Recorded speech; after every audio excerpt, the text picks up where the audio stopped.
welcome back. Today we've got 4 films, none of which would have made grade to do a whole video on. So I don't think they're strong enough. But I thought I could do one video where I would just briefly discuss all 4 of them and give you an idea of what they are. So the films are Everywhere At Once, Morbius, Ennio and Ambulance. Now Everything Everywhere At Once I'll leave till the end because I'll have to do spoilers at a section at the end of that one. So I'll leave that to the end so I can say cut off now. The rest of the films you don't need to worry about spoilers for because they're just not those kind of films. I'll start with Ennio. Ennio is a documentary about Ennio Morricone, and it was done not long before he died. From the director of Legends of 1900, I think. And it's an okay documentary. It's not the greatest thing you'll ever see. If you're a Morricone fan, you're going to be watching it thinking, you missed talking about that score. He did so many good scores, or great scores. Well, it covers a lot. The big problem it's got is it's too short. It should have been 2 parts. It should have been the early part, and then the later parts could be. Instead, you get a lot of early part, and then it jumps constantly after that, and it sums up the last 30-40 years in a very short time, and it means you're not getting the really great films.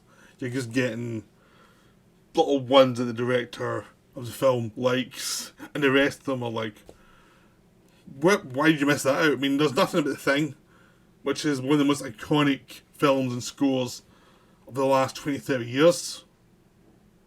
You know, for influence in the last 20 or 30 years, The Thing was that kind of film. There's none of that here. There's none of his weirdo scores like Rampage. There's just nothing of some of the more interesting little avenues he took. But you get the ones that are more presentable, like The Untouchables. You get Days of Heaven for about 2 minutes.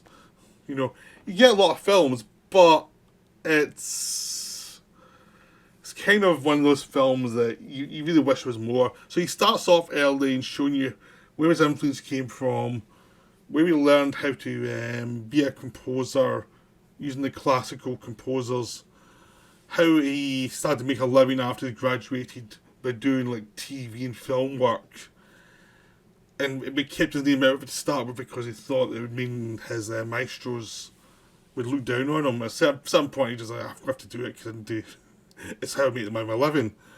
So he would try and combine doing his more artistic stuff with a very kind of experimental music, as well as his compositions, as not as orchestral compositions, like the kind of ones that should make his reputation, and then do the films. So he tried to juggle these 3 different things, as well as having a home life or family. But the thing that he was best at for the international acclaim was film scores. He was just one of those geniuses at film scores. And it shows you how he kind of moved away from his other professions to go toward that. But he still stayed with the experimental stuff. He still stayed with the compositions. And they all influenced his orchestral scores for the films. So, I mean, eventually the people that his maestros and his colleagues did slowly turn around on him. Eventually they went from being, okay, you're slumming here, to saying, oh, that's really good. And I think apparently the big one was Once Upon a Time in America, because it is such a beautiful score. It's how do you not know it's a beautiful score? How do you not know this is a wonderful bit of music? But there's so much in the last 20 years before that was so obviously interesting that it should have got their attention. But so it shows you the attention of that in his life. The attention of dealing with his father, who's also a musician but hadn't really made it. And he kind of lost his touch by the time Morricone really came through. So Morricone couldn't really use him because he wasn't up to the standard of what Morricone needed, which caused problems. So Morricone avoided using the flute for years in the scores until his father fully retired. So he didn't have to say to his dad, I'm not using you for the flute, even though the guy was a flutist. So there was that kind of tension. But there's lots of interesting stuff in the film. It's just that you get a lot of like what his routine is, what his influences were, what he wanted to do with music. But there's some massive jumps. So you get the first 10 years of his career is really well handled because you get a lot of stuff. Because it's the transitional period, he's actually learning a lot. I've seen bits from a lot of different films. And you find out that him and Sergio Leone both don't like Fistful of Dollars for their own contributions. Like, Leone wasn't so keen on what he did, and Morricone didn't like what he did either, even though it's a classic film. And they vowed to do better and a few dollars more. Which they did, but it was one of those things it shows you the kind of mentality of the artist to always try to do better. So it becomes this thing of showing you its progression, but that's where the film starts to go wrong, because you get the progression, but you get fast forward. You're through the 70s so fast, it feels like. You've got lots of great political thrillers he worked on, barely covered. You get his initial moving into Hollywood, barely covered. I mean, you get Days of Heaven, but you don't get Exodus 2, which was, despite what you think of the film, was actually a very good score he did for it, very interesting. You don't get much of what he did. You get a bit of a 1900, but barely. I mean, it was one of those things like, oh, this is interesting, 1900, then it was gone. To the next one, it was like, could you have done a bit more on this? You felt that there was a lot more there. And that's what you get from a lot of things. He did a lot of Italian thrillers and horror movies that you could do, which sometimes you repeated certain things in them, but he was always inventing, he was trying to be experimental with them. It's like, this was should have been a much bigger section. You get to the 80s, it's just the biggest hits. They went about the mission, which no one really remembers the mission that much, but they ignore some of the other ones. They remember, but they do Untouchables, but Untouchables was a big hit and there's a famous bit of music. But you feel the director's heart's not really in it, this one, because he wants to do the Morricone, the artistic stuff. He remembers to cover his own films with Morricone, but not the thing. And that's the big problem is, I'm not sure if it was just to do with running time, because you're feeling like is moving from the 70s to the 80s needed some more time. Has taken some time off and then coming back needed some more explanation. How he matured into the 90s onwards needed some explanation. He just got little bits and bobs, and it was like, and then it was like, oh yeah, everyone loves Morricone now, and it's like, yeah, but I feel I've only seen half a documentary. I've seen the first half of a documentary that you got the last third of the running time on fast forward. So that's the kind of problem with the film. It just needed more time. We just felt like it should have been 2 parts, and it should have been like 2 hours each, and you'd have got into a lot more of the details that made Morricone great. Because Morricone was great for the big scores, but also a lot of little scores that influenced a lot of things. And you don't get that in this film, so that's his problem. Okay, now we're going to go to the trashy side of the street with Morbius. Morbius is the Spider-Man universe film that came out just after Spider-Man No Way Home, and even despite that connection, it didn't make that much money because no one wanted to see it. I mean, one of the things, the trailers came out and the trailers just looked terrible, and everyone's like, eh? Jared Leto is a living vampire, eh? Because Leto is an actor that is praised in Hollywood, but most people don't actually like him that much. I mean, most moviegoers, a lot of his films don't do that well. He's not a draw for people to go and see films. I mean, I'm going to see the new Jared Leto film. It's not something most people would say. You know. He's better off in a supporting part where the director sits on him and says, you're doing this and this and this and not that. Because he's very self-indulgent, and there's that kind of... He's got the thing that Val Kilmer had in the 90s, early 2000s, that sense of arrogance to him that people do not like. And he's a bit of a ham as well. And he did the worst Joker ever, which is very much acknowledged now. And here he comes into the film, and he's not actually that bad in this film. He's actually fine as Morbius. He's playing a guy who's arrogant but also cares enough. he's conflicted.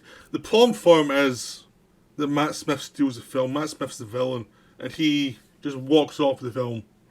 It's like he just walks in and is like, okay, I'm going to shoot all the scenery. And as he's a vampire for a lot of the film, he also chooses the next two.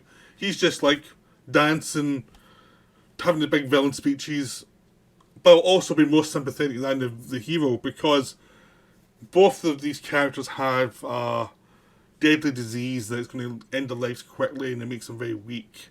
Morbius tried to solve it because he was a genius. The Matt Smith character was just rich. He financed it, but he was not a genius. Morbius solves it, but at the expense of turning someone into a vampire. The Matt Smith character wants a bit of that. He managed to get the thing and inject himself too, and then he goes mad with power. And he's the sympathetic one because you can see where he's coming from. Yeah, it's not nice for people he kills, but at least he's lifelike and enjoyable, and Matt Smith's a very good actor, and he really delivers. You get to see the kind of nuances with him, as well as the kind of darkness. Even with CGI in his face is weird. Like, they don't understand how to make that Matt Smith's face work as a CGI vampire. It always looks plasticine. But you don't really need that when he's talking and doing those swirly hand stuff, because it just works. He's a good actor, he knows what he's doing, he knows he's in trash, and he's like, I'm going to steal this whole film from everybody. Because basically when he's not in the film is like half as good. It's not that good a film. I mean, it's for people who like comic books at a certain time in their lives, who like a certain type of comic book, which I do. Then it's kind of defensible as a film. And if you don't like that kind of thing, it's no way defensible because it is very clunky. And even me, who kind of enjoyed it, it's trash. There's massive plot holes. There's things that was like, why did that happen? It's like you have to suspend disbelief like non-stop in this film. It is a very trashy film. But I like the Venom films are also trashy. It's just that thing, there's a trashy element to them that you either like or you don't like. And they're always kind of guilty pleasures. This is not as much fun as the Venom movies. Basically because if it was the Matt Smith character been the whole thing, it would have been, because it's the same thing. Like eccentric British actor going mental in a Marvel film. That's all you need. That's this film needed more of. Instead you get Jared Leto brooding in the corner saying, I will not kill anybody, I'll resist. And the other guy's just stealing film. So that's what you get in this film. It's just like non-stop scenery tuned by Matt Smith. That's where you should see the film. But probably see it like when it's on Netflix or something. You don't need to spend money in this thing. You know, your time's good enough. You don't need money to spend money on it. Just wait Netflix or wait whenever it's the streaming service and it's free. You know, that's my advice, because it really isn't that good a film. Then we have Ambulance, which is also not that good a film, but it's a lot more fun than Morbius. It's a new Michael Bay film. It's astonishingly stupid. I mean, it and Moonfall are head to head for who can be the dumbest film ever. And Michael Bay and Roland Emmerich do seem to be dueling dumb films for a while now. They both try to outdo each other for dumbness and stupidity. Roland Emmerich has the natural advantage of taking the trashiest ideas and throwing them at the screen and taking them seriously. But Michael Bay's a much better like craftsman, like for shots and things. So he just takes the worst trash possible scripts and throws all his style at them, which tends to make for more enjoyable like action movies, but the ideas aren't as funny. So, but Bay's been on a bit of a roller coaster of crazy scripts that should never been filmed. I mean, he did all those Transformer films, and by 4 and 5 he got to the point of realising these films are so stupid, do not take them seriously. Then he did 6 Underground, which I quite liked. It's stupid as hell, but I enjoyed it.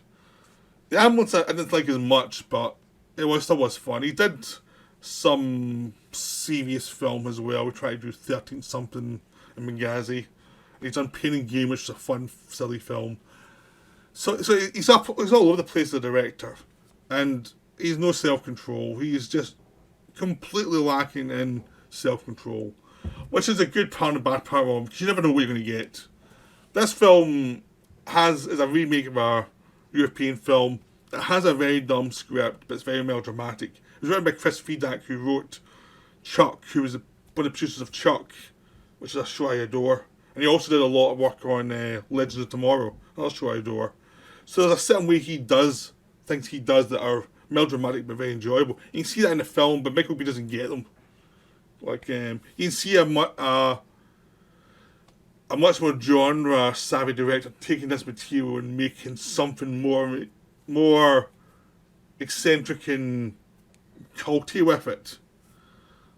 I don't think it was ever going to be a hit because it is too outlandish an idea. But Michael Bay just takes everything up to not just 11 but 111. Like the drone shots going around this ambulance like crazy. Michael Bay does not believe having one shot when 25 shots could do. You know, he's completely all over the place. Every scene is going to rip off something. So I mean, the bank heist is obviously heat. You know, as much heat as he can get, and then the chase after that is very. I mean, most of the movie feels like Speed. It feels like they bought the rights to a Speed rip-off and said, "Oh, it's a remake," but it's really a Speed rip-off, but with an ambulance, where someone's been shot to try to save his life throughout, and it's about a guy who's been suckered into this job to make money by Jake Gyllenhaal, who's his like not officially his brother, but his brother because they grew up together. It's a guy who played Morbius in the new Matrix film, not Morbius. My mind's gone. He was a new Lawrence Fishburne in Matrix. Probably was Morbius. I'm just like, my brain's gone. He was a new Candyman. He's a very good actor. I'm not going to try and butcher his name.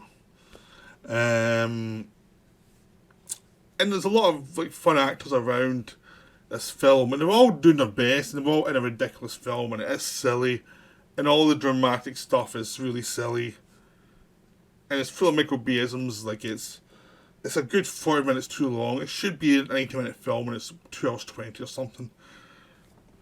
It should have ended with 3 times before it ends. It's utterly ridiculous. It's excessively stupid. But I had a lot of fun with it because it kind of was.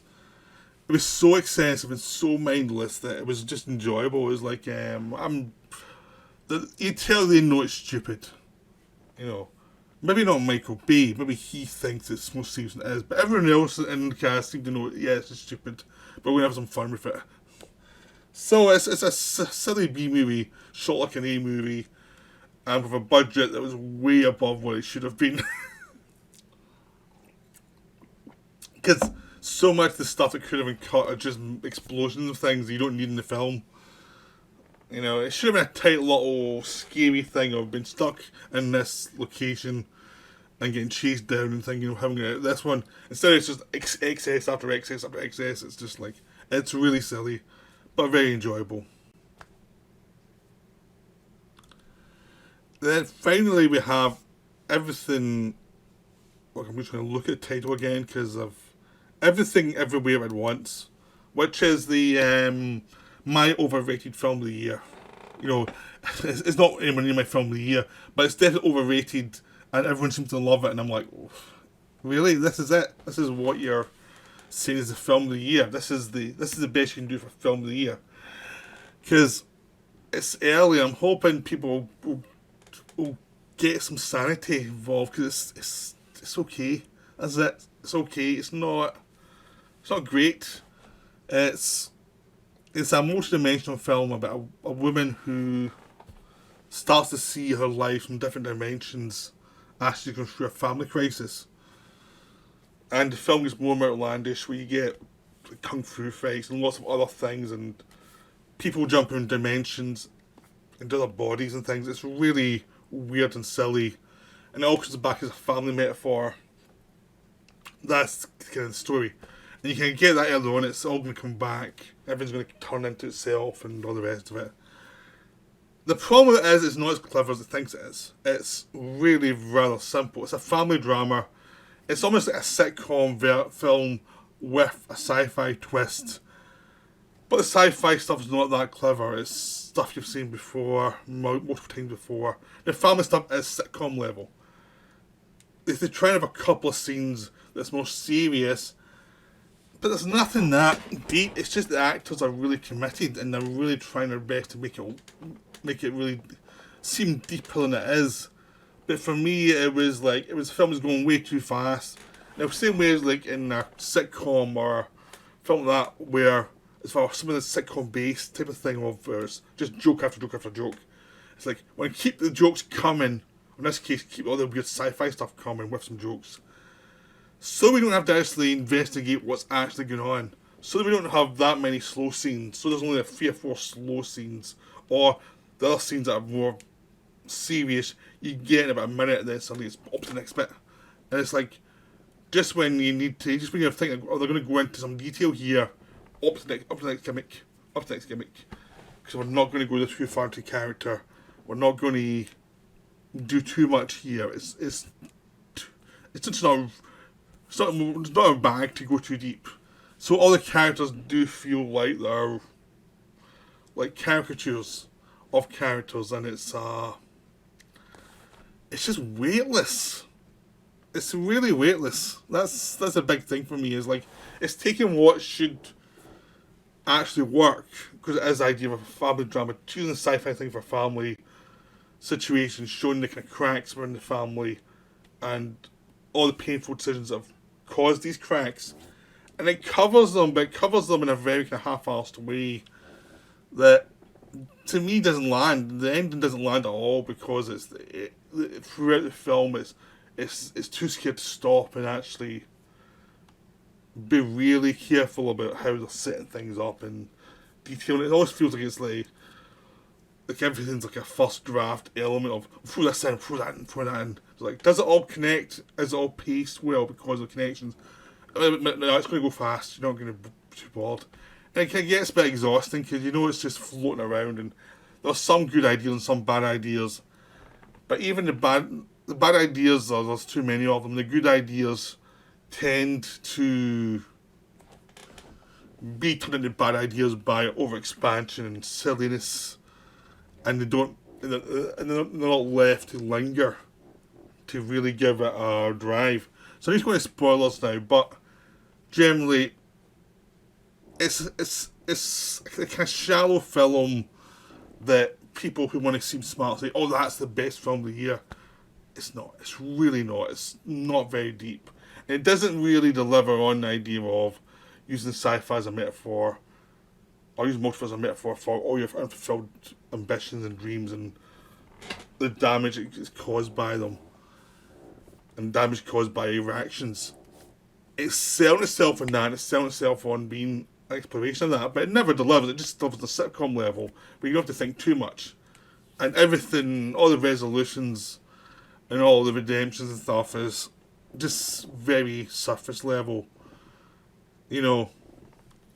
So the spoiler section now, there's not that much spoiler actually. It's just because I just want to discuss the villain in it, because the villain is the daughter of this Michelle Yeoh character, who's the woman who's in the centre of it all, and she was pushed to a hard, a different dimension, and she now can see all the dimensions all at once, all her different existences all at once. She's become depressed and lost the will to see the world as anything that can actually have meaning. And that's a pretty depressing thing, which they completely threw out the window.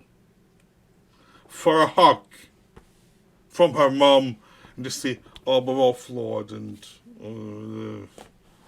that's it. It sets us up, and then it's like, we're going to do the sentimental version of this film now. So there's always going to be redemption. You're going to find that the father is the one that held all the family together. You're going to find that the mother was flawed and has to accept her flaws. You're going to find that the daughter just needs a hug and love and be told off that she's not perfect. The daughter's gay, and she's so it's basically an Asian family. The daughter's gay. They're trying to be aggressive and not saying about it, and it's like they're trying to be as progressive as possible. So ultimately, the daughter has to be forgiven for killing tons of people. And it's like, oh no, that's fine. It was just another version. We've defeated that. And the Leeds University, she's now better. She hasn't become depressed. She's not going to kill herself. The trouble is, the depression thing is like really bugs me. Because if you have mental health issues, it's like to see it done like this is really annoying because it's so cheap. It's like depression is a very difficult thing. Anxiety, depression, all that stuff. It's very complicated. There's no one simple solution. A hug doesn't do anything. Communication with people can help, but it's not the solve. And it's not going to deliver if you just feel the world is utterly useless and existence is useless. They do not find, they just say, oh, love can get us through this. And it's like, really? Try to tell that to all the people who commit suicide every year. All the people who live with depression and do not see a way out of it. It's because there's a lot of people in loving families who have this. It's not just people with difficult lives. I mean, difficult lives makes it worse, but it's a very complicated thing, and this thing just feels a total cop out. And it's like, oh yeah, we're covering like representing diversity and mental health issues, and it's like, you're not. You're basically exploiting them to do some sitcom. You're not really doing anything with it. You're actually just doing a cheap version that doesn't really tend to depression. And also, she kills tons of people, and it's like forgotten about at the end. I mean, the Marvel film, Multiverse of Madness, actually had more consequences. It was like, yeah, the character you liked turned villainous and killed lots of people, and and the big resolution at the end, she's forced to see what she's actually been doing. She's been influenced by certain things to make her go a bit crazy, but she takes responsibility and says, yeah, this was me, this is my problem. And this film, none of that. It's just like a total cop-out, and it's like, yeah, we want to have a lot of feels. So they throw out ideas and known psychopathologies for some vague feels to make people feel happy and better about themselves. It's bullshit. This film's bullshit. And it's all the reviews. Yeah, because the actors are good and they make it work well. But it's a shallow film. It takes everything that needed to really be sort of focused on. It's like, okay, what would your life really be like if you saw all these other dimensions? How would it affect you? We're just going to do the dream thing. On one thing she can do martial arts, another time she's a movie star, another one she does this, another one she's that. And it's just like, wow, is this like almost like example of one of my past lives? It's that level of sentimentality type of thing, of kind of gullibility. Oh, if it wasn't for all my flaws, I would have been this great person here in history. And now it's a multiverse version of that, and it's just like, oh, I could have been so much, but I wasn't. But in other universes, I was. And that's the important thing of this story. And all the traumas of the family, they can be solved by a hug, and oh, I forgive you, and you forgive me, and everything in this film's a cop-out. It's just such a cop-out film. So it really annoyed me. Even though it's a well-made film, there's some funny ideas in it, it's just coated with sentimentality throughout, and just stupidity and the character interaction so often that it's just like very annoying, and it's dull for a lot of it as well, just because you can see what's going to happen well in advance repeatedly, and it's like, oh, come on. I could tell the ending like at the beginning, like you could tell, oh, there's something coming for her. Yes, the daughter. Obviously, it's the daughter, because I've set this thing up in the most stunning way possible, and you could tell as soon as that was confirmed, you could tell how it was going to end. And it was like, it hit every beat in the way there, and it was like, wow, people think this is clever. This is not clever. This is just nonsense. So that's me. I'll try to avoid ranting anymore. But this film really annoyed me. Especially since I saw another film, which I'll cover in a week or two, that did not get these same reviews. That was a much stronger and more interesting film. And this one half-assed it all the way to the end, and got raves, and it was like, this is that's the thing that makes you depressed when something mediocre. It does every obvious thing the way to success, and I bet a couple of years people look back at it and go, well, there's some flaws in this film, or it'll be one of those films they look back on. Some people look back on and go, oh, this wasn't as good as we thought. There's lots of films like that. It's annoying because Multiverse is such a good idea.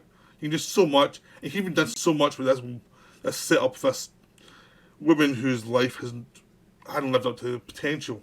There's so much you've done with it, and this just took it into the most soap opera-ish, fantasy-like elements where even the characters were interesting. I mean, imagine doing this with a more Uzu-like grace. You could have done something amazing with it and still stuck to the family dynamics and did something stunning with it. Instead, it's just a big cartoon with lots of hugs. It's like, ugh. So, that's me finished. That's me still morning. That's me gone. Right, bye for now. I'll see you later.